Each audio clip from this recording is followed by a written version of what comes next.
Welcome to Venture Step Podcast, where we discuss entrepreneurship, industry trends, and the occasional book review. In this episode, we're going to be discussing Google Workspace Studio. It was a sneaky release in December, and Google Gemini 3.0, which was released in November, like mid-November, was very good and has put additional pressure on OpenAI and Anthropic, which is great. As I've mentioned many times on the show, competition creates better products for customers. So more competition, you get a better product, everybody's happy. And it also prevents you from getting price gouged. Like if there's only one offering on the whole world, then they can charge whatever they want. But now there's many companies. Overall, better situation for everyone. Okay, so this episode is not about Gemini 3.0, although I think the models are great.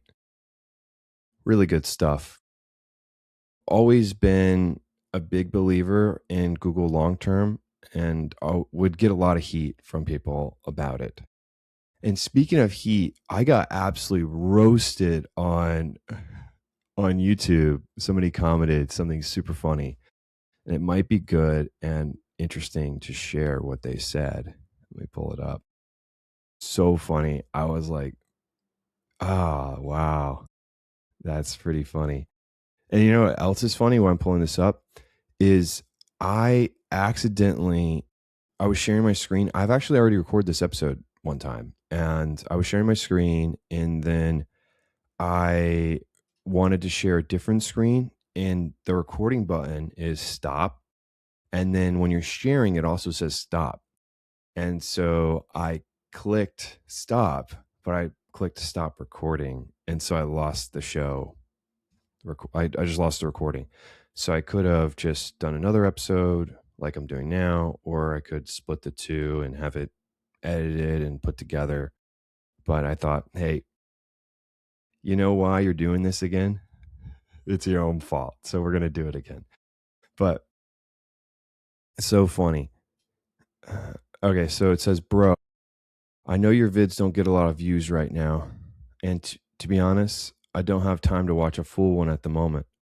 But wow, what a trove of useful research and analysis. Thank you. This is meaningful work.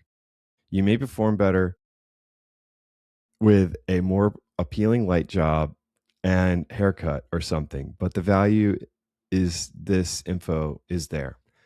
And I thought it was so funny when I was like, okay, this is all good. And then it was like, your haircut sucks. They said it in a really nice way, but really appreciate username handle and their comment on the show. And I did mention I got a lighting setup. So now I have this light key over here. And I think the lighting for this episode works very well. And then I have this bad boy.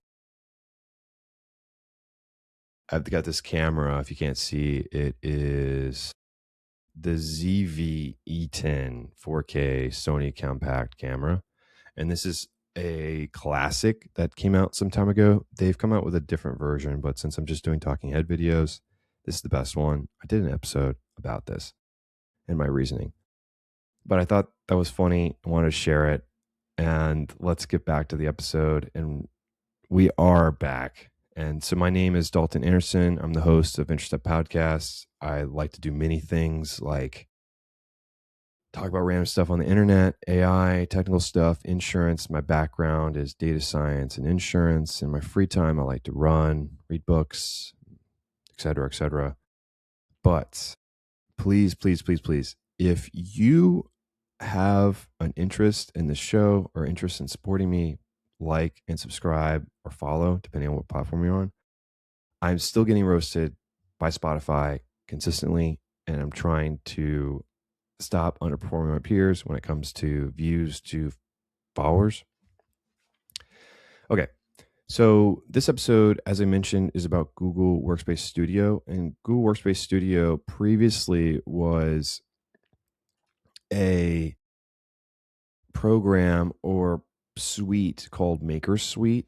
And so it's transitioned from Maker Suite, which was like more technical in nature, to this rebrand of Workspace Studio, which to me is as Google as it gets, because Google always has these products that they launch, they do okay or they do well, and then they just kill the product. And then a couple years later, they come back and they're like, oh, let's make the product again. But hey, let's not have the same features as before.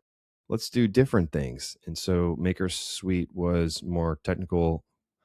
And then there was this transition or this flow into the Google Workspace Studio, which I think is the equivalent of Power Automate, but AI native, an AI native version of Power Automate. And if you're not familiar with Power Automate is a Microsoft tool that is used to, if you guessed it, automate things.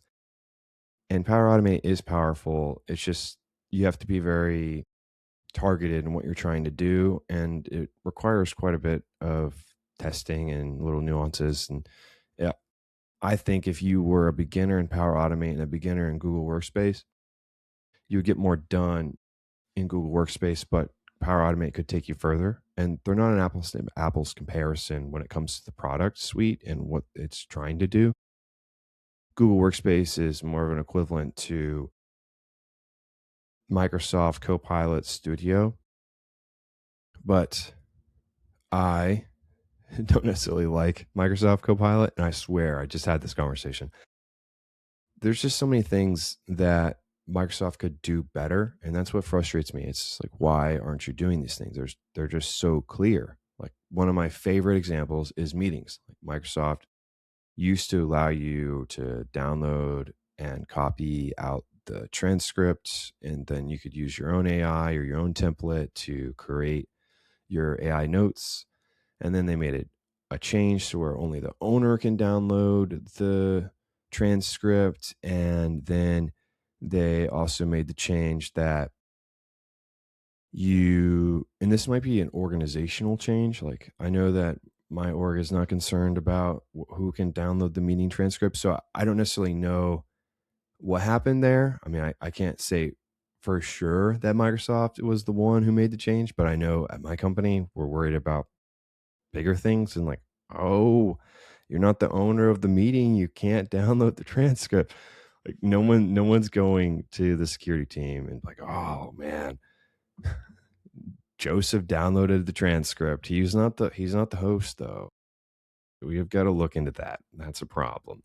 Like nothing like that. So we're worried about more important things, which is good, because if they're worried about that, then what are we worried about?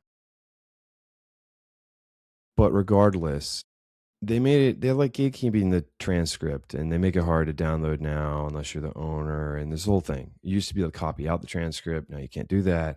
And so they want you to use their product, the Copilot product, which is, by the way, $30 a month per user. And it doesn't do that much. Like it's not that good. Like I think the most useful thing it does is it takes notes on your meetings. And then the meeting AI notes get put together. And then at the top right of your screen, you can right click the ellipse menu and then send to recipients. And it sends out the AI notes to everybody who was at the meeting, which is great. I like that a lot. But it should be storing the meeting. It should be reading through the meeting notes and the recipients and the subjects of the meeting, and then combining all of that information into like a folder, creating a folder, a project folder of all your stuff. If somebody new at the meeting or a new recipient on the meeting thread gets added, then the AI system should recognize that, hey, this is a new person. Would you like us to forward over the prior meetings, the subjects, and the summary of those meetings so they understand what's going on? And you just click, yep, that's fine. And then it sends out this blob of information to this person, and they consume it. And then you don't spend 15, 20 minutes talking about what's going on in prior meetings and like the action items and what we're doing and what we're trying to do and the purpose and the why and all of that. You don't need to do that anymore. You have all of the summary sent of each meeting, the action items, and boom. Then they come to the meeting and they should be on pretty good footing on where we're at, where we're going. And if not, that's on them. And the expectation would be for them to read it going forward. So we're not wasting time. And so it just makes more efficient meetings. Everybody's got meetings. Like there's no company that doesn't have meetings. This podcast is not about my harping and my dislikes of Microsoft Copilot. This podcast is about Google Workspace. So Google Workspace, as I said, is like low code and it's the first go at it. And I think it is good for its first attempt of trying to provide a product that is AI native ish to users for the Google Workspace. And the Google Workspace is mini apps. So it's Gmail, it's Sheets, it's Forms, everything. But most of the actions that I have and I experimented were making use out of my emails. Okay. So I think it's time to check it out. And I'm going to be very careful not to stop the show when I need to stop sharing. I am going to share the right thing so I don't have to do this again. That was sad. Very sad. Okay. So this is my email. I'm sharing my email on the internet, which is crazy. As you can see, I already have this open, but if you were coming in here and I didn't re-record this episode, there is a studio right here. And this studio will show you what flows are running. So this Discover is some stuff that they've already built. And then the flows are flows that I have active. I have quite a few different ones active. Some stuff I stole from the Discoverer and then changed a little bit, but kept the same name. Or it's just stuff that I straight up took off of Discover. So if you go to activities, you can see what activities are ran from these flows. And activities are pretty cool because you can go, you can click in, you can see what steps were run. And this one, it says draft email replies to questions using a doc and Gemini. Step one, it receives this invoice from this urgent care company. And then Gemini responds to the prompt saying false. This email contains only informational statements regarding a new invoice and outstanding balance and does not include any questions. Okay. And then it just doesn't do anything. But there is some stuff that it does take action. So I like this one. This is probably my favorite flow. And this is straight up off of something that Google already created for you, plug and play. And this is automatically adding email attachments to my Google Drive, which I think is quite nice. So if somebody sends me something important, then I don't have to be careful about accidentally archiving or deleting an email. I know I have it and I've got that insurance that it's there. And I hate emails. I don't like emails. Hate's a really strong word. I just think emails are inefficient in a lot of ways and they're definitely not good at managing tasks or follow-ups. So I've created flows from the Discover or for myself that helps me manage that. And especially when I'm trying to schedule guests on the show and or manage my work life as well, it does get a little chaotic. So this flow I really like. I think it'd be easier to search for stuff when you have it in Google Drive. Like Google Drive is meant for AI to search through your files and discover what those files mean and archives them. And then you can ask questions about them. With Gmail is made to search your emails, not the emails with the files in them and what's within those files. So it's just more optimal. So let's check this flow out and let's demo it. So we will send an email. And this is the scary part. So I'm going to press stop, share something else, and then I'm going to share this other window over here. Yeah, let's do it. Let's try it out. Cool. Okay, so this is me. So let's do this. Let's do my name, enter step, live test. file, right? So we'll just say, hey, Dalton,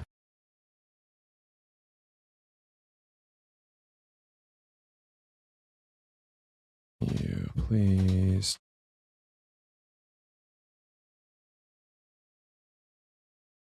attached file. Exclamation point, exclamation point. All right. So then I'm just going to attach some files. So I've got the Accord 125, 126, 140. And if you're in insurance, you know what I'm talking about. So I'll add that. And this is a file I actually want in my Google Drive. I haven't uploaded it yet. So this is perfect. So we've got this Accord live test of file dump. Okay, so send. So I sent that. So I'm going to stop sharing. I'm not going to, I keep saying this because I don't want to do it. I'm scared. So I'm going to share something else. I'm not going to cancel the episode. And here we go. So I should be getting an email here soon. And when this email hits my inbox, it's probably still getting scanned. But when it hits my inbox, then it will run a flow. Where is this email? Sent? Yeah, it was sent.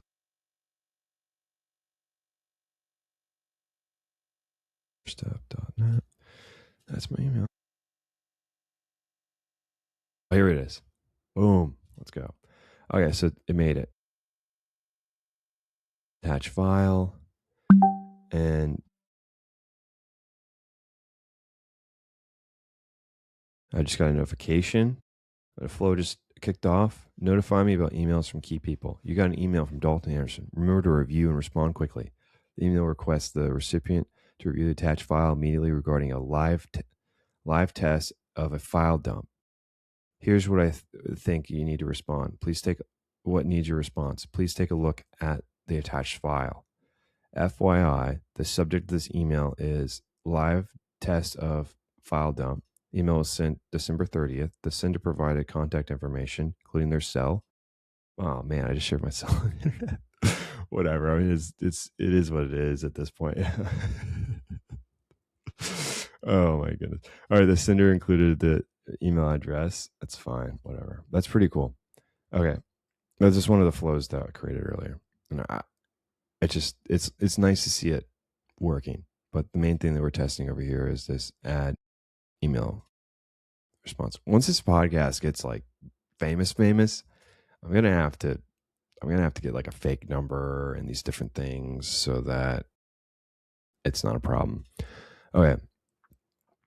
So once we go back, I got a little distracted about showing my number.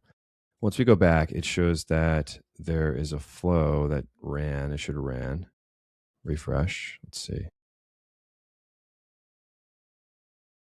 Why did it not go? Maybe it doesn't tell me. All right. Let me just check the drive and see if it's there. Okay, cool. So let's do that. So let me stop sharing. Oh my gosh, I almost did it. I almost did it. I almost clicked the wrong button. Oh man, that's scary. Okay.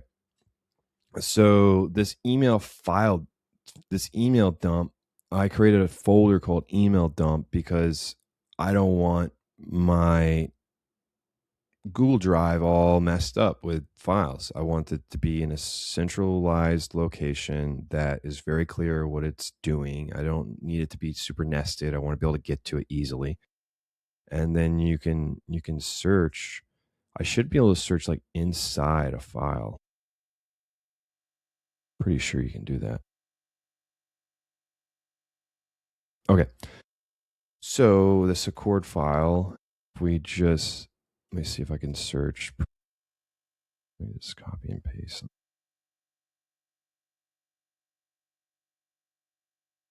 Ask about your files. Oh, See, that's exactly what I was talking about.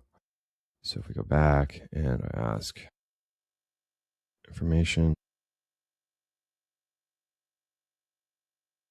like it comes up, which is pretty cool. Okay, so we go back to my drive and then we go to email dump. You saw I tried to do something. I was experimenting, trying to figure out a way how I could do the same thing with Gemini because all these things are from Gemini, and I don't like that Gemini just dumps when it creates a drive or it doesn't create a drive, creates a doc or a sheet for you.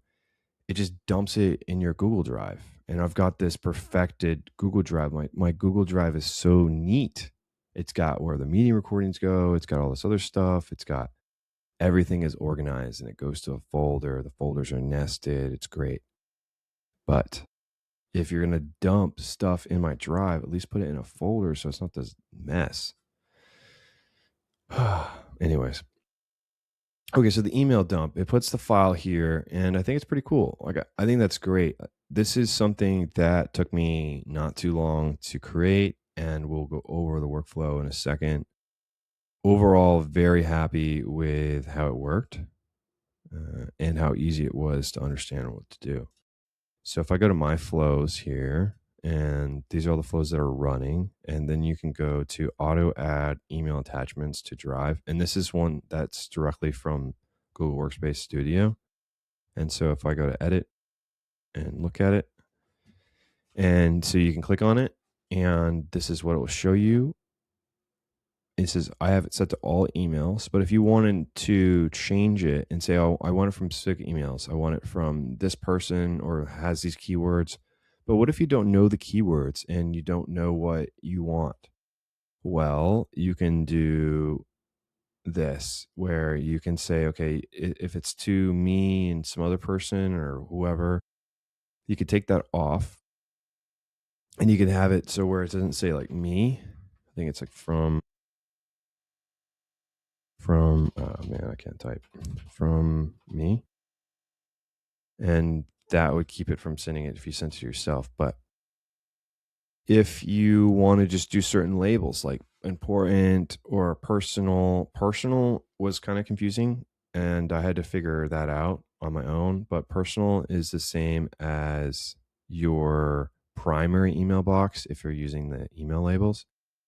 And so you can have all these different labels and it does add in an extra bit of color when you can use these email labels, but you can also use your own email labels, which is shown not shown here, but you can use it because I don't have any email labels on my account set up.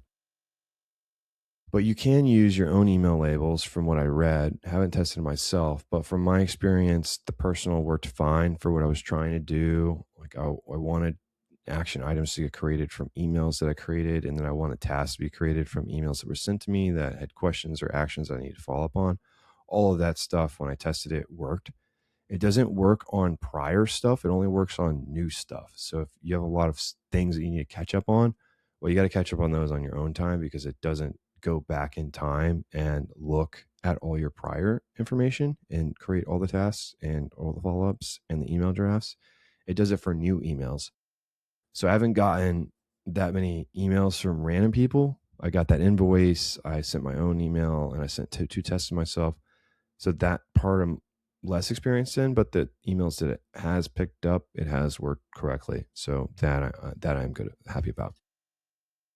Okay, so this email label, you can use the personal. Once again, personal is the same as primary, and these other labels, they're self-explanatory. Like important is the important label, it's the stars. The promotional is promotional stuff. And the stuff that I want to do with promotional and with travel and or social or these purchases labels, I want to create a summary. Like I want to create a summary of all my purchases and stuff that's inbound. And I'll show you something that I created that was pretty neat that I took from the template and then I changed it for myself. So I am going to not save this, but not save. I'll just make sure that it didn't mess it up.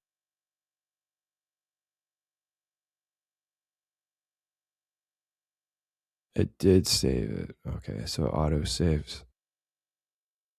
All right. All right. Understood. So that's something to know. It's weird that it has a save button, but then when you make changes up here, it auto saves. Doesn't make any sense. Okay. But there is insurance news headlines summarized daily. And so I took this, and right now it's only set up to look at my, and this whole prompt thing that's created, but it it does a schedule, does it every day, weekdays at 8 a.m. and it runs, and you can test it out. I'll show you how to test stuff in here. I created this prompt, and this prompt uses this information, but you can add different variables. Like if you had this extract information from your emails, you could add that as a variable, but you'd have to do that up top. And you could, like, I guess, extract, and then you could, ask Gemini to do something, et cetera, what to extract. And then you can find different things from your email address. Like, what I plan on doing is taking all my promotional stuff plus this Gemini search that searches the internet, and my promotional stuff. Let me delete this. The promotional stuff will have, well, I guess it's not promotional. Is it called forms? It's called forms. Yeah. So take the forms information related to insurance, compile that. So newsletters that I'm part of, plus the internet, boom, mash it together. I think that'd be very useful for updates, the updates, like any shipping updates, or like, what if you got a message every morning, shows you all the stuff that's going to get delivered in the next couple of days, or the stuff that needs action, like you need to sign for this or whatever. Same thing could be said about promotions. Like, you don't need to read your promotional emails. You could set them all to read, and then you just get a summary of the promotional emails that you need to look at. Or like that invoice thing, that invoice was mistakenly sent to my updates section when it was caught by like two workflows saying like, hey, this is an important email. I'm classifying this as important. And then also providing the file and putting it in the drop. But let's test this. Okay, so one thing to know is that it does say it. The tests take real actions. It will send messages, update files, and set up meetings. And so when you run this and you're testing it, say to like take action on your behalf, make sure that you're taking action with somebody that isn't in a professional like relationship. You can test it with your burner email or with a friend, but don't test these flows in the external environment, because they do get sent out and they do take action. So like they're legitimate tests. So if I press start, and so this is going to run tomorrow, but it's running right now. So the prompt runs, Gemini reads the prompt, and then it's going to just provide the information. And then it will show me the actions it took. Here we go. Look. So it took the prompt, and then it found all the things that it needed to do, and then it put it in a chat. So here we go. And then we open up the chat, school chat, and here we go. And it's like this little newsletter. And you can do this for via email or in chat. The chat seems to be easier, I would say, to read. Like, I think the readability of the chat is better, and the links seem to be working more consistently in the chat versus email. And I think that's why default a lot of these things are sent to chat, or they don't want everything to be a massive email and individual emails. And then in the chat, like I tested this earlier today at 4:00, that you can see the prior chat, what was sent prior, and then you could read it. I think the chat for certain things makes more sense, and then certain things, the email makes more sense. It just kind of depends on what you're doing. But overall, really like this flow and the potential to automate some of the things that are on the promotion side. Like I like signing up for these companies, but I don't read their emails, but if they do have something important like a really good sale or some kind of special, I would like to at least know about it, but I don't want to read their email. Their emails suck for the most part. And if I am really interested in the company, then I'll read their stuff just to see their branding. But for the most part, I'm not doing that. This gives you the ability to automate some of these things. I know this is for a professional standpoint, like this is for the workspace, but I do think it would be valuable. It's valuable for me on a personal level because I'm a mixed bag where I have both the Google Workspace subscription and I'm using it for the podcast and for my personal life. So I'm in both worlds at the same time. But if you're not thinking about that, then you're probably on less promotional stuff and more on competitives. Like your competitors are in your promotional section, so you could see what kind of stuff they're sending out, if they're doing any deals. So you could set up alerts saying like, oh, so and so's competitor, our competitor so and so did this and they've got a deal. We've got to match them. And it like sends out an immediate alert, email blast, chat blast, letting everybody know that there's a deal going on. All of that stuff.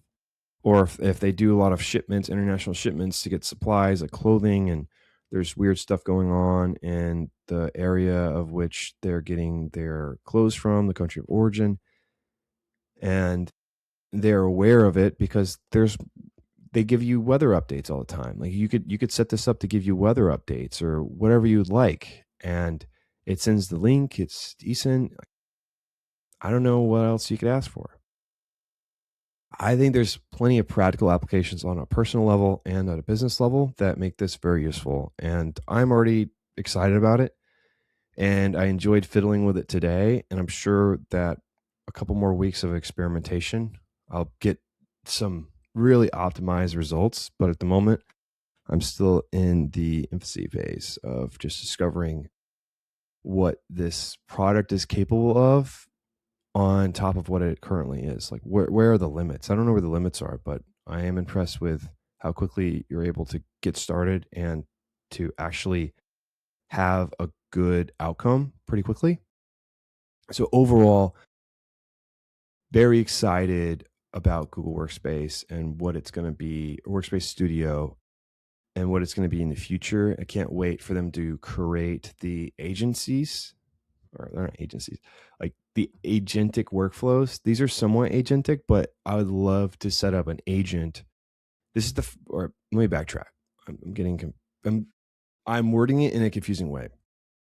So long term, Google wants to set up, and other companies want to set up agentic workflows where you set up an agent. That agent has permissions. It is able to do certain things, and it is able to do things on your behalf without your consent. For them to do that, they have to have a studio in place, and they've got to make it easy for the most part. The first step to get there is to integrate and automate workflows using Gemini in a light touch manner. So the nice stuff about the files or the email summaries or the drafts that are created, that stuff. And then eventually it's like, okay, like I'm looking at your schedule. This person requested these times. I'm going to book this meeting for you. And just doing stuff that you no longer have to do anymore. And then you can focus on the stuff that's more important and less administrative. And there's some administrative stuff that's really important and needs human touch. But there's a lot of stuff that doesn't necessarily need your utmost attention. Like it might take like 10% or 5% of your headspace, where it takes more time than it does headspace, and you don't want to spend more time on the stuff that takes up more headspace. Right? Maybe it clogs your mind and fogs it, and it takes up headspace when it shouldn't. And taking up headspace takes up time. And the best way to do that, to get rid of it, is to offload it.